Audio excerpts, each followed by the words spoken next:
Aquí comença la nit de l'art! Amb aquesta energia es va viure ahir la 14a edició de la nit de l'art. Palma va tornar a bullir al ritme de les exposicions y les performances. Aquí en Palma y en Baleares se puede ver poco y es una oportunidad para ver bastantes cosas. Aquí m'apareix un event, vamos, espectacular. El SUS es va donar, com sempre, al Casal Solleric, un espai, per cert, des d'on IB3 Ràdio va emetre els seus programes a nit.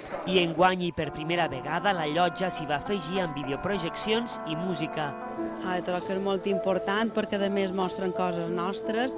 De fet, la música troc que està molt adequada.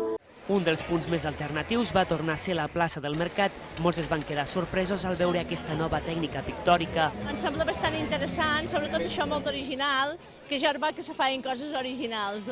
Al CaixaFòrum s'hi van aplegar Biel Mesquida, Rosa Novell i Lluís Tosà al recital 9 poetes estimats de Miquel Barceló.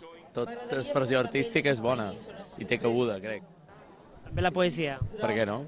També Esborn acollia en una pantalla gegants propostes surrealistes com aquesta electrobulería.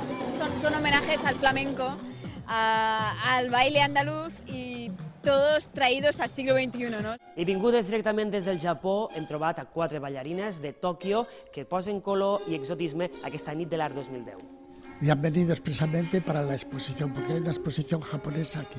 Una nit de l'art molt internacional, i és que no importava la procedència, a nit el passaport només requeria estimar la cultura.